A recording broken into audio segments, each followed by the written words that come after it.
오병이어라는 얘기를 모르시는 분은 안 계시죠? 네, 비교적 초신자들이 있으시다고 하는데, 네, 그래서 오병이어라는 말을 처음 들어가지고 속으로 오병이어가 뭐냐 고민하다가 맥주 5병에 오징어 2마리가 아닐까, 뭐 이렇게 생각하시는 분은 없으리라고 생각합니다. 떡병자에 물고기였죠. 떡 5개, 물고기 2마리를 가지고 예수님께서 5,000명을 먹이시고도 12광주리가 남는 이런 놀라운 기적을 베푸신 이야기입니다. 어떤 사람들은 이게 말이 안 된다고 생각을 했죠. 어떻게 떡 5개, 물고기 2마리로 5,000명을 먹일 수가 있느냐. 그래서 나름대로 이걸 현대인들이 도저히 과학적으로 상식적으로 이건 말이 안 돼라고 생각하는 현대인들을 설득하기 위해서 이게 가능해라고 설득하기 위해서 만들어낸 몇 가지 이론들이 있더라고요. 보니까 뭐 어떤 사람은 이런 얘기를 해요.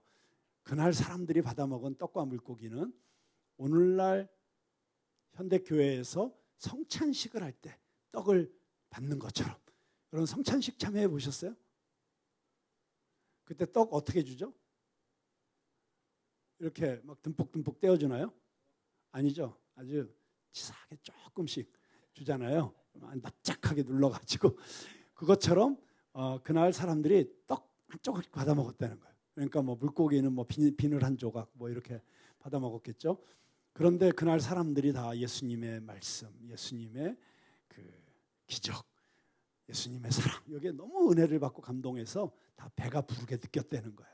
그러니까 그냥 먹었다는 건 상징적으로 먹은 거고 실제로는 영적으로 충만했다 그런 뜻이다. 뭐 이렇게 해설을 하는 사람도 있더라고요. 그러면 떡 한 조각을 1,000조각으로 설령 나눌 수 있었다고 치더라도 문제는 이거죠. 그럼 어떻게 12광주리가 남느냐는 거죠. 그러니까 이건 이제 말이 안 되는 거죠. 그렇죠? 성경을 어떻게 쓰는지 그냥 비신화해가지고 말이 되게 만들어 보려고 애는 썼지만 말이 안 되는 거죠. 그러니까 또 어떤 사람은 또 더 설득력 있게 이렇게 얘기하는 사람이 있어요. 그날 사실 사람들이 받아먹은 떡과 물고기 그거는 한 어린아이가 예수님께 드린 도시락이었는데 사실 사람들이 다 자기 도시락 싸왔다는 거예요. 그랬는데 그걸 내놓고 혼자 먹자니 미안하고 그걸 나눠 먹자니 이걸 누구 코에 붙이나 싶어가지고 못 내놓고 그냥 고민만 하고 있는데 갑자기 어떤 어린 소년 하나가 아낌없이 자기 도시락을 예수님께 내놓는 걸 보고 다 감동을 받아가지고 저도 가져왔어요. 저도 가졌어요 하고 내놓다 보니까 그 많은 사람들이 다 먹을 만큼이 되었다. 그러니까 이 오병이어의 기적은 나눔의 기적이다. 굉장히 그 성경을 인본주의적으로 해석하기를 좋아하는 그 캐톨릭의 우리 한국의 추기경님이 중앙일보에 대문짝만하게 인터뷰한 기사가 실렸는데 거기에 헤드라인이 그렇더라고요. 오병이어는 나눔의 기적. 네, 물론 나눔의 기적이긴 맞는데 정말 사람들 다 도시락 싸와서 됐다라고 하는 거에 문제가 있어요. 왜냐하면 자 여러분 한번 생각해 보세요. 그날 성경 지금 정확하게 다 읽으셨죠? 주목해서. 그럼 이제 질문할게요. 그날 기적이 일어나는 시간이 언제였어요? 하루 중에 언제 기적이 일어났어요?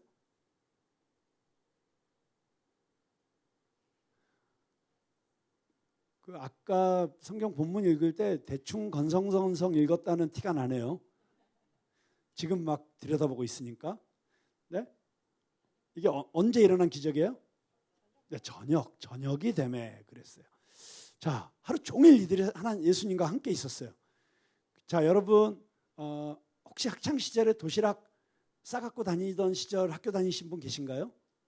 우리 때는 도시락 싸갖고 다녔는데 학교에 급식이 안 돼서 도시락 싸가신 분들은 아시죠?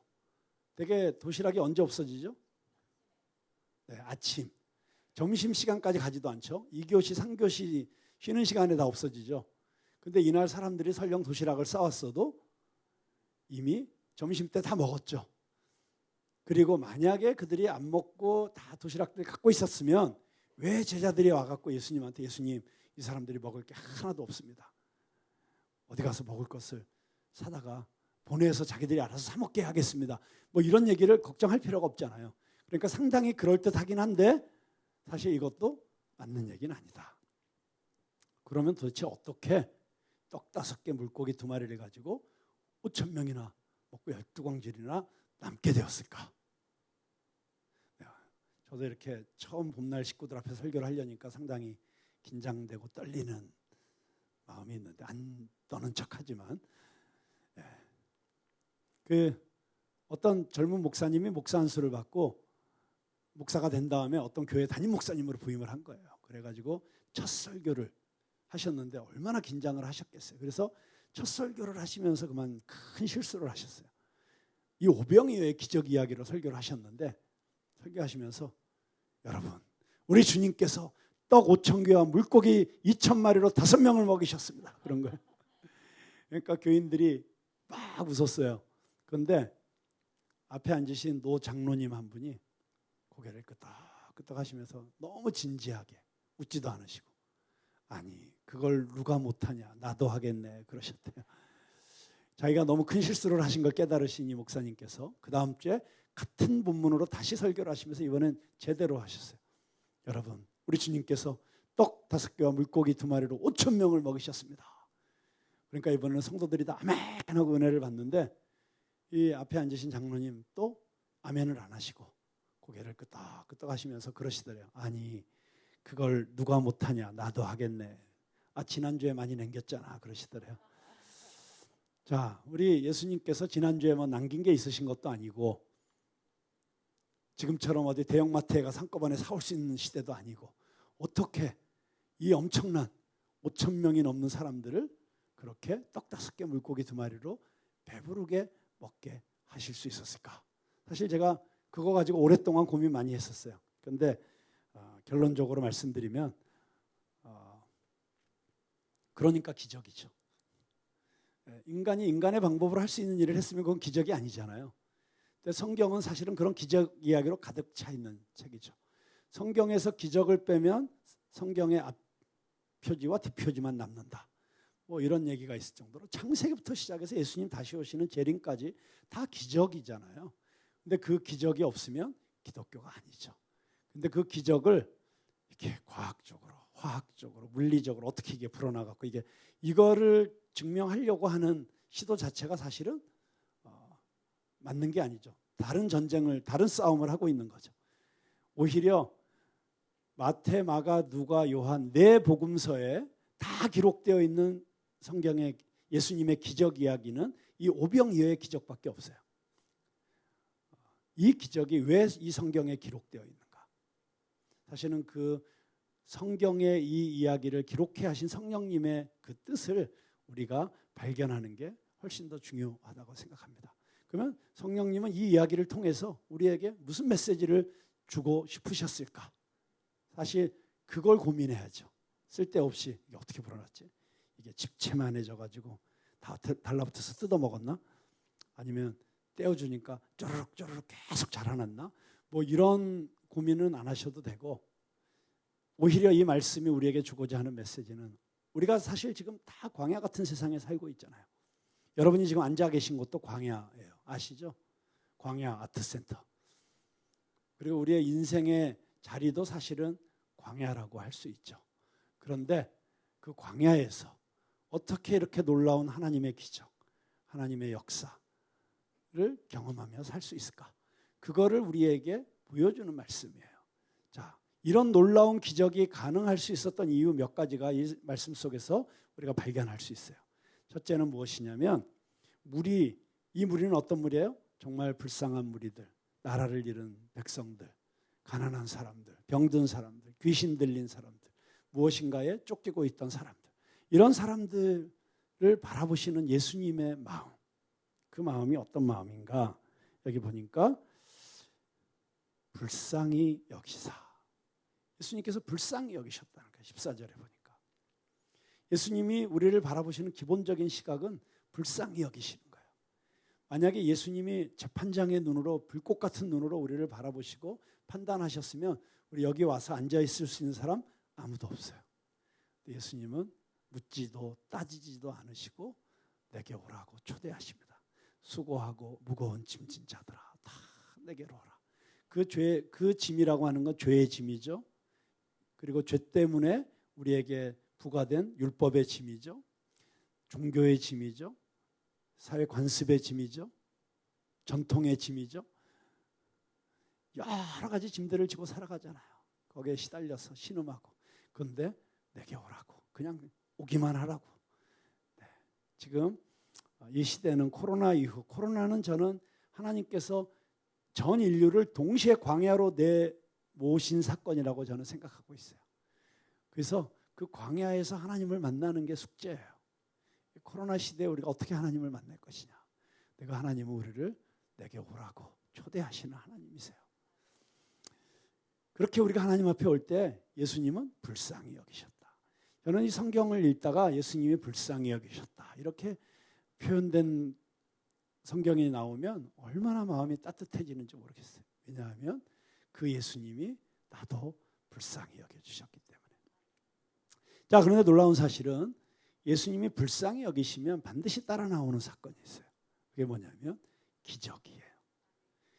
성경에 나오는 기적들을, 예수님의 기적을 복음서에서 잘 살펴보세요.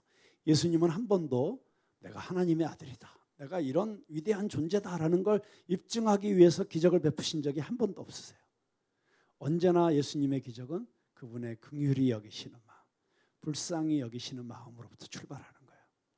예수님이 불쌍히 여기시니까 죽은 과부의 아들도 살아나고, 예수님이 불쌍히 여기시니까 죽었던 나사로도 무덤에서 일어나고, 예수님이 불쌍히 여기시니까 이 배고픈 무리들이 배불리 먹게 되고, 불쌍히 여기시니까 많은 병자들이 고침을 받게 되었습니다. 여러분, 그런데 이 사실은 오늘날 작은 예수로서 예수님의 뒤를 따라가는 우리들에게 너무나도 놀라운 도전을 주는 메시지예요. 오늘도 우리가 예수님의 마음으로, 그리고 예수님의 눈으로 이웃과 세상을 바라보면서 불쌍히 여기는 마음을 갖게 될 때, 근데 여러분, 그 불쌍히 여기는 마음이라는 게 그냥 찢찢 안 됐다 동정 정도가 아니에요. 여기 컴패션, 영어로는 컴패션인데 헬라어로는 스프랑크조마이라는 단어예요. 이 스프랑크조마이라는 단어는 스프랑크논이라는 명사에서 파생된 동사인데 창자라는 뜻을 갖고 있어요. 그러니까 창자가 끊어지는 듯한 아픔. 그러니까 일시적인 그냥 동정이 아니라 정말 자신의 창자가 끊어지는 듯한 아픔. 내가 밥을 못 먹겠는 애통하는 마음. 근데 그런 마음이 아무 때나 생기는 건 아니잖아요. 성경에 수없이 많은, 이 TV 같은 거, 신문 같은 거 볼 때 수없이 많은 정말 불쌍한 아이들이 등장하고 막 이 세계에 고통받는 이웃들이 다 등장하는데 마음이 그냥 가진 않잖아요. 근데 이상하게 내 마음이 가는 대상이 있어요. 마음이 쏟아지고, 그리고 눈물이 나고, 생각만 하면, 그리고 기도가 되고, 내 안에 그 긍휼이 일어나는 마음, 그게 사실 예수님이 주시는 마음이죠. 그런데 그 마음이 우리 안에 일어날 때, 그때 우리가 그 마음에 따라서 행동하고 순종하면 기적이 일어나는 거예요. 기적이 시작되는 거예요. 저는 제 인생을 통해서도, 그리고 제 주변에 있는 사람들을 통해서도 정말 지금도 일어나고 있는 그런 기적들을 수도 없이 보고 있습니다. 사실 그 이야기들만 하라 그래도 오늘 하루 종일 해도 시간이 부족할 거예요. 중요한 것은 우리가 예수님의 마음으로, 그 예수님의 눈으로 이웃과 세상을 바라볼 때, 그 긍휼히 여기는 마음으로 바라볼 때, 그때 이 시대의 기적이 시작될 수 있다는 것입니다. 저는 정말 우리 청년들에게, 정말 이 시대의 청년들이 얼마나 힘들게 살고 있습니까? 정말 뭐 3포 시대, 5포 시대 이런 얘기는 너무 이제 진부해졌을 정도로, 그리고 정말 취직이 안 되고 결혼을 못 하고, 그리고 또 꿈을 갖고 있지만 그걸 이루어낼 수 있는 힘이 없고, 지금 코로나 때문에 상황이 너무 어렵고 경제는 더 곤두박질 치고, 뭐 이런 상황 속에서 고군분투하고 있는 그 청년들을 바라보면서 정말 저들을 예수님의 마음으로, 예수님의 눈으로 바라보기 시작하는 것이 우리 청년교회의 부흥의 시작이라고 분명히 믿습니다. 자, 두 번째, 우리 이 말씀 속에서 이런 놀라운 기적이 일어나게 하는 그 원인, 그 어떤 영적인 원리를 저는 이렇게 발견합니다. 사실 제가 예수님과 같은 존재였다면 저는 이 오병이의 기적을 이렇게 행하지 않았을 것 같아요. 자, 예수님이 어떤 분이십니까? 말씀 한마디로 온 천지를 창조하신 분이십니다. 전능하신 분이시죠. 그러면 그분이 기적을 어떻게 이루어내셔야 마땅할까요? 자, 여러분 배고프시죠? 네, 여기 광야입니다. 먹을 거 없습니다. 걱정하지 마세요. 주변에 깔린 게 돌들입니다. 자, 돌 하나씩 집어 드세요. 손 위에 올려놓으세요. 그리고 다 눈 감으세요. 하늘을 우러러서 몇 마디 신비한 언어로 말씀하시고 하나, 둘, 셋! 펑! 갑자기 손에 있던 돌들이 무지개떡, 단팥빵, 뭐가 됐든지 자기가 원하는 종류의 빵으로 다 바뀌어 있었다. 이게 얼마나 놀라운 기적이에요. 정말 이렇게 기적을 행하실 수 있었어요? 없었어요? 네, 당연히 있으시죠. 그런데 그렇게 안 하셨어요. 자, 여러분, 사람이 떡으로만 사는 것이 아니죠. 주변에 풀들도 뜯어서 손 위에 올려놓으세요. 메뚜기도 한 마리씩 잡아서 올려놓으세요. 눈 감으세요. 하나, 둘, 셋. 퐁! 케이준 치킨 샐러드 이런 걸로 변해 있었다. 그러면 여러분 얼마나 더 예수님이 더 돋보이시고 예수님의 기적이 더 드라마틱하고 놀라웠겠어요. 그런데 예수님께서 그렇게 안 하시고 제자들에게 너희가 먹을 것을 주어라. 여러분, 이 너희가 먹을 것을 주어라라고 하는 이 말씀이 사실 굉장히 놀라운 말씀이에요. 왜냐하면 복음서, 사복음서에 있는 예수님의 기적들을 여러분 한번 천천히 다시 한번 살펴보세요. 거기에는 그 기적을 기록하는 일정한 패턴이 있어요. 패턴. 네 단락으로 이렇게 항상 이렇게 정형화되어 있어요. 1. 세팅. 배경이 있죠. 배경. 이 기적이 일어나게 된 배경, 세팅이 있잖아요. 2. 프로블럼. 문제가 발생해요. 그게 병이든지 배고픔이든지 포도주가 부족한 것이든지 하여튼 문제가 생겨. 3. 그럼 다음에 뭐가 등장할까요? 솔루션. 해결이 생겨. 그 해결은 물론 예수님의 기적으로 가능해진 것이죠. 그리고 마지막 네 번째는 에비던스. 그 기적의 결과. 그게 왜 기적이었는지. 그렇게 딱 그 정형화된 패턴에 의해서 기록되어 있어요. 한번 가서 딱 보세요. 딱 이렇게 1, 2, 3, 4 이렇게 다 써서 쓸 수 있게 되어 있어요. 그런데 모든 기적이 그 네 단계로만 기록되어 있지 않아요. 그 네 단계에 어떤 그 애드리브가 들어가 있어. 그러니까 그 1, 2, 3, 4번 사이에 어딘가에 뭔가가 들어가 있어. 그러면 그게 그 기적 이야기가 강조하고자 하는 핵심적인 메시지의 가능성이 커요. 자, 그런데 이 오병이어의 기적도 그 폼에 의해서 기록되어 있거든요. 세팅, 벳세다 들녘, 5,000명. 다 세팅이죠. 근데 이 문제 뭐예요? 먹을 게 없어. 3. 솔루션. 해결이죠. 어떻게? 오병이어로 다 배불리 먹었어. 4. 에비던스. 증거. 뭐죠? 그게 기적이었다는 12광주리가 남았어. 자, 이렇게 순서대로 기록이 돼 있잖아요. 그런데 거기에 다른 기적에서는 한 번도 등장하지 않는 어떤 장면이 등장해요. 그게 뭐죠?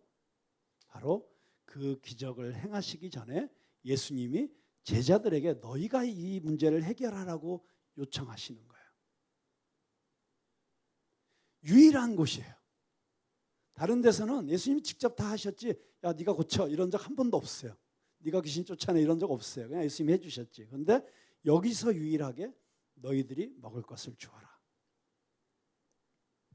그러니까 당연히 제자들이 우리들은 가진 게 아무것도 없습니다. 어디 가서 먹을 걸 가져옵니까? 그때 예수님께서 너에게 있는 것이 무엇인지 찾아봐라. 제자들이 찾아보니까 요한복음에 보니까 한 소년이 도시락을 가져왔어요. 여기 한 어린 소년의 도시락이 있습니다. 그래서 그거 가지고 기적을 베푸시잖아요. 그런데 예수님께서 또 제자들에게 사람들을 무리를 지어서 앉게 해라. 다 무리를 지어서 앉았어요. 한 50명씩, 100명씩 누가복음에 보면, 마가복음에 보면, 근데 누가복음에 보면 50명씩, 그러니까 50명씩 앉았다고 쳐요. 그러면 정말 어마어마하게 많은 소그룹이 거기 빈들에 생겨난 거죠. 그때 예수님이 떡을 떼어서 제자들에게 주시면서 야 이거를 사람들에게 갖다 줘라. 그래서 다 갖다 줬어요. 열심히 제자들이 뛰어다녔어요. 왜 성경에 그 떡과 물고기가 어떻게 불어났는지 기록이 안 되었는가?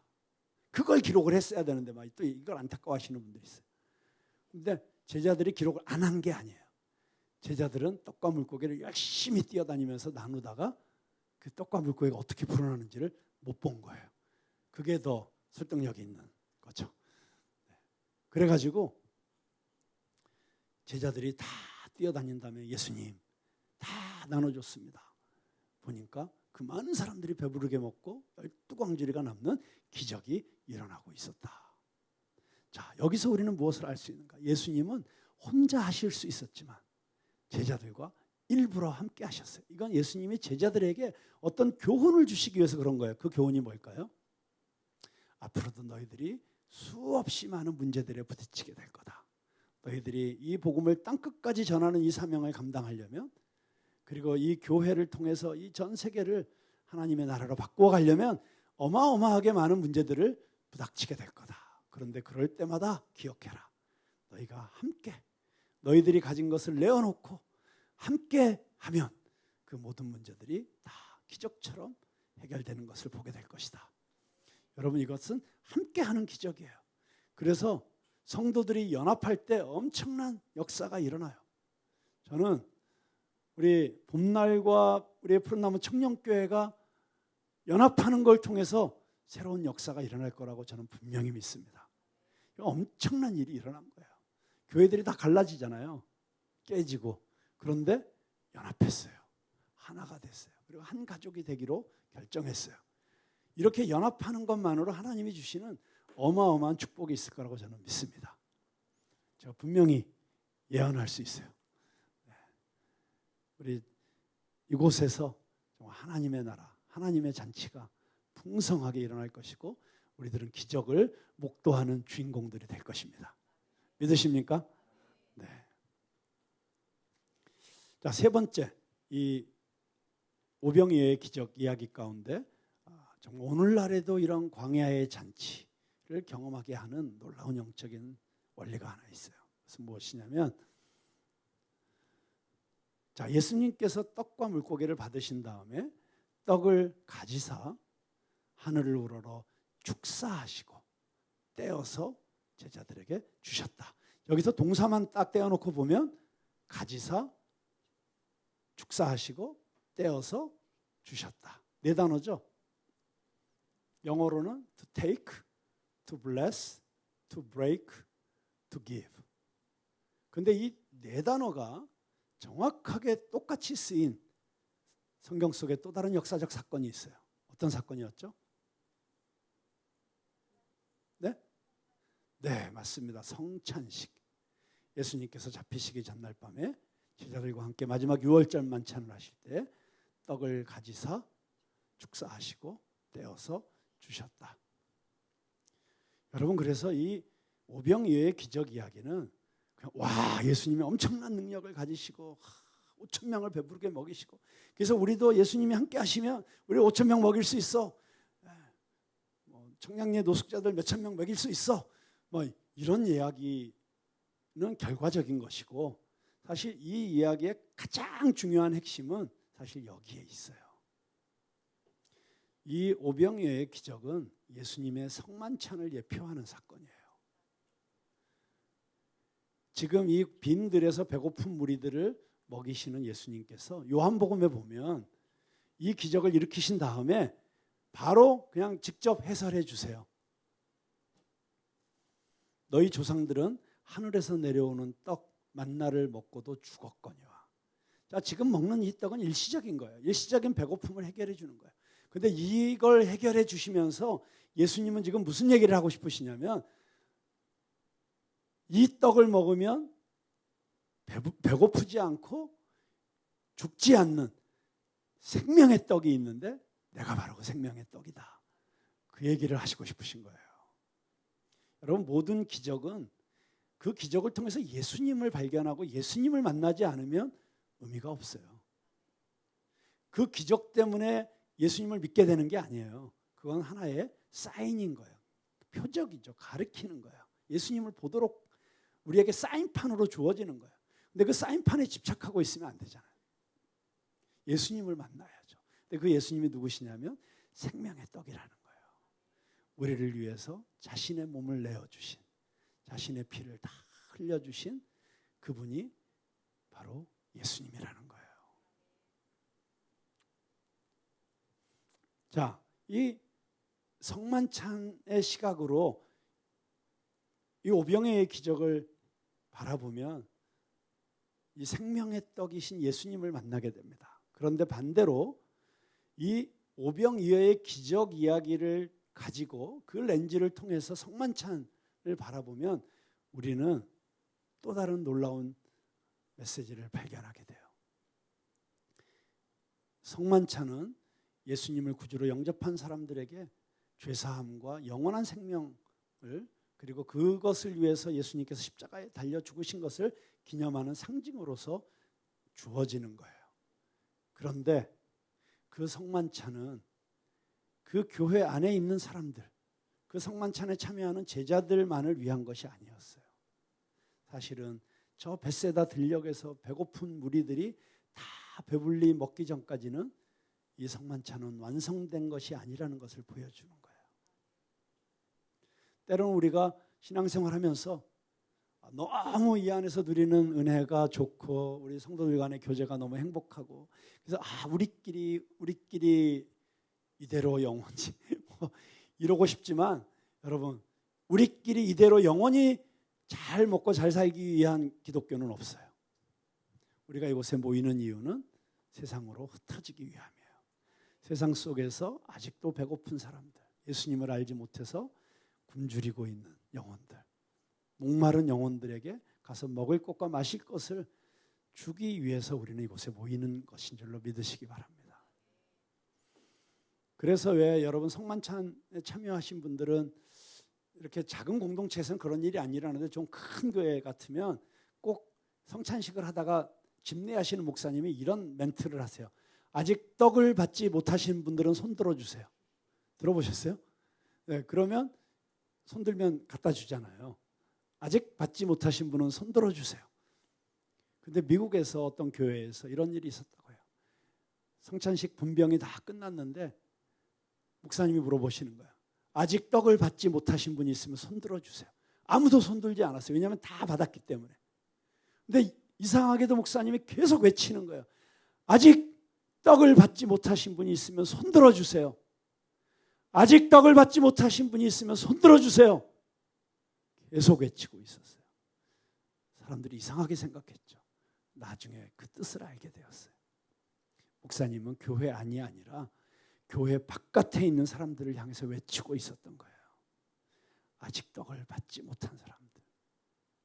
여러분, 우리가 이곳에 존재하는 이유는 그렇게 아직 떡을 받지 못한 사람들, 저들에게 우리가 먹을 것을 나누어 주기 위해서 이곳으로 온 것으로 그렇게 믿으시기 바랍니다. 우리가 그 사명을 감당할 때 우리에게 놀라운 일이 일어날 거예요. 자, 그런데 우리가 감당하기에 너무 큰 무리가 밖에 있죠. 여기 강남구에만 해도 몇 명이나 있을까요? 교회 안 다니는 사람들이. 또는 지금 예수님을 알지 못하는 사람들이 얼마나 많을까요? 특별히 청년 세대, 또 중고등학생들. 요즘은 중고등학교에 가서 예수 믿는 사람, 교회 다니는 사람 손들어 보라 그러면 5%가 안 된대요. 그러면 95%가 아직 이 예수님을 알지 못하는 사람들인 거예요.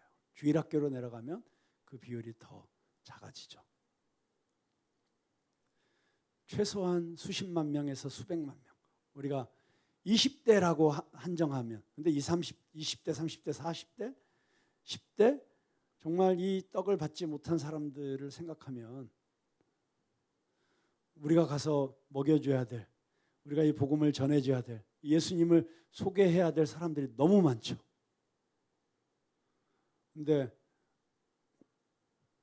겨우 100명도 안 되는, 100명은커녕 두 교회가 합쳤는데도 50명도 안 돼. 놀라운 일이죠. 그런데 50명도 안 되는, 지금 보니까 한 25명 정도 이렇게 앉아 있는 것 같아요. 이 사람들이 과연 무슨 일을 할 수 있을까? 우리가 정말 영적으로 육적으로 배고프고 또 병들어 있고 고통받고 있는 사람들을 위해서 우리는 뭘 할 수 있을까?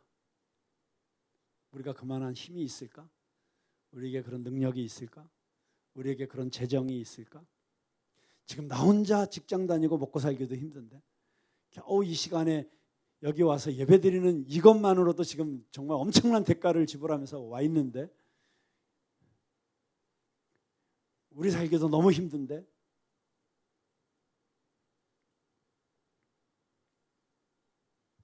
여러분 아세요?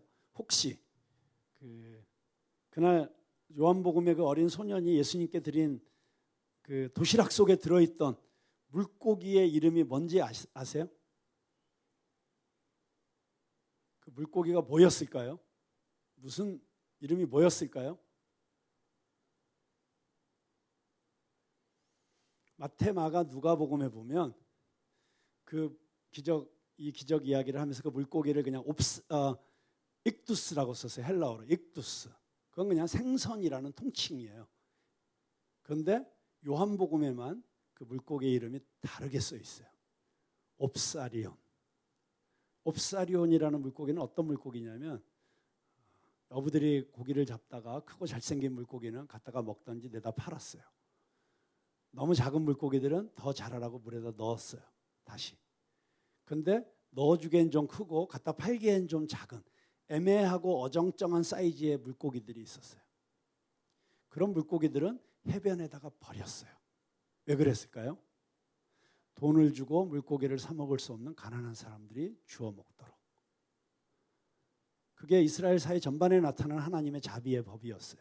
추수할 때도 한 기퉁에 남겨놓게 하고 흘린 곡식은 줍지 못하게 했어요. 물고기도 그렇게 해변에 버려놓게 한 거예요. 그 물고기를 옵사리온이라고 했어요. 그러니까 이 소년의 도시락 속에 들어있던 물고기가 옵사리온이라는 것은 이 소년의 백그라운드, 가정 형편이 어떤지를 보여주는 거예요. 옵사리온을 쌓을 수밖에 없는.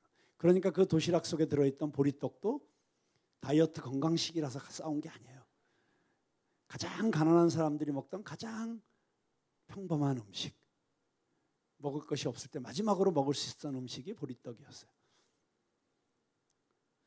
근데 이 소년이 그걸 싸들고 예수님이 기적을 베푸신다는 벳세다 들녘에 나온 거예요.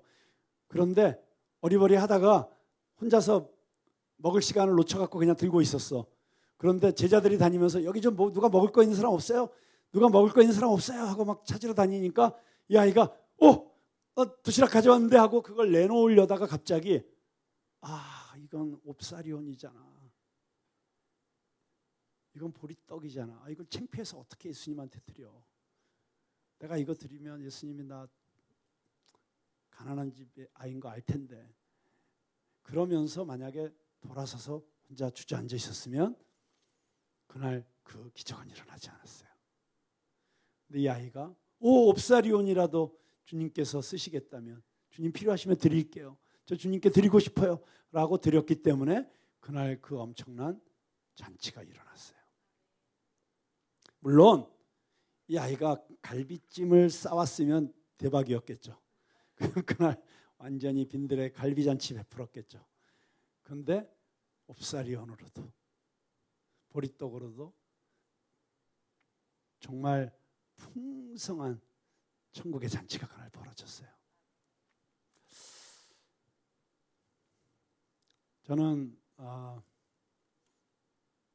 오늘 저희들이 함께 예배를 시작하면서 저희들이 우리의 보리떡 5개 물고기 2마리를 주님의 손에 올려드렸으면 좋겠습니다. 때로는 우리 스스로를 옵사리온처럼 느끼는 경우도 있을 것 같아요. 특히 요 나이 때가 그런 것 같아요. 요 나이 때가 애도 아니고 그렇다고 완전 어른도 아니고 뭐 사업을 다 이루어 갖고 이제는 좀 어디 좀 누구 도우면서 살아야지 뭐 이러는 것도 아니고 그렇다고 해서 학생이라서 뭐 그냥 그러니까 재정적인 면에서 봐도 뭐 월급도 아직 못 받고 있는 그런 형편도 아니고 그런데 뭔가 또 일을 하려고 보니까 지금 우리 애 키우기도 바쁘고 뭐 또 내 재능이라는 면에서 봐도 뭐 정말 무슨 세계적인 뭐 이런 수준은 아니고, 그렇다고 해서 또 그냥 아마추어로서 나는 그냥 즐기다 살아야지 이럴 정도도 아니고, 이것도 아니고 저것도 아니고 좀 애매하다, 좀 어정쩡하다, 뭐 자기 스스로를 그렇게 애매하게 느끼시고 계시는 분들이 계시다면, 여러분을 위한 굿뉴스는 그 옵사리온 이 주님의 손에 들려졌을 때 5,000명이 먹고도 12광주리가 남는 축복의 재료가 될 수 있다는 것입니다. 중요한 것은 내 인생을 누가 붙잡고 있느냐. 내가 내 손아귀에 붙잡고 내 힘으로, 내 실력으로, 내 전략으로 그렇게 하려고 몸부림치고 있으면 영원히 그만큼밖에 못 사는 거죠. 그런데 이것을 주님께 아낌없이 드리면, 주님 써주세요. 저 같은 사람이라도 필요하시다면 써주세요. 그렇게 주님의 손에 올려드리면, 그리고 주님께서 축사하시고 주님께서 우리를 사용하시기 시작하면 뜻밖에도 내 실력으로는 상상할 수 없었던, 내 어떠함으로서는 꿈꿀 수 없었던 그런 곳까지 가게 될 것이고, 그런 일들을 하게 될 것이고, 나를 통해서 생명들이 살아나고, 나를 통해서 정말 잃어버린 영혼들이 주님 앞에 돌아오는 역사가 있게 될 것이고, 마음이 상한 자들이 치유받는 역사가 있게 될 것이고, 우리 교회가 부흥하는 역사가 있게 될 것이고, 놀라운 일들이 일어나게 될 것입니다. 여러분, 그래서 여러분들이 주님 앞에 드릴 수 있는 그 오병이어를 한번 생각해 보셨으면 좋겠습니다. 때로는 어쩌면 지금 예배드리는 이 시간 이 자리에 나와서 앉아있는 것 자체가 오병이어를 주님 앞에 드리는 거예요. 또는 우리가 주님께서 주시는 마음을 가지고 불쌍히 여기게 하시는 그 주님의 마음으로 누군가를 위해서 내 시간을 주고 물질을 주는 것도 오병이어를 드리는 것입니다. 여러분 아십니까? 우리 기독교의 역사는 그 자체로 오병이어예요. 예수님께서 하늘로 올라가시면서 이 땅에 남긴 제자들, 보면 진짜 별 볼 일 없는 사람들이었죠. 세상의 눈으로 볼 때. 그 당시에 세계를 지배하고 있던 로마 제국의 눈에서 볼 때 이들은 정말 갈릴리의 촌뜨기들, 정말 가난하고 무식하고 배운 거 없고 그냥 고기 잡는 목수들, 또 혁명당원들, 그 한 줌도 안 되는 그들이 불과 300년이 지나지 않아서 당시에 세계를 지배하던 대제국 로마 제국을 뒤집어 엎었잖아요. 그런데 거기서 끝나는 게 아니죠. 그렇게 저 팔레스타인의 한쪽 귀퉁이에서 시작됐던 그 예수 운동이 지금 전 세계를 덮고 있는 걸 보세요. 예수님을 따르는 수십억의 그 팔로워들을 보세요. 이렇게 5대양 6대주를 덮고 있는 이 거대한 해일이 될 줄 누가 상상이나 했겠어요. 그런데 2000년 전부터 그 벳세다 들녘에서부터 오늘날까지 그렇게 자신의 삶을, 자신의 시간을, 자신의 재능을, 자신의 물질을, 자신의 미래를 주님의 손에 올려드리는 사람들을 통해서 주님께서는 일해 오셨고 지금도 일하시고 계시고 앞으로도 일하실 것입니다. 저는 이 자리에 있는 우리 모두가 그렇게 쓰임받는 사람들이 되면 좋겠어요. 기도하십시다.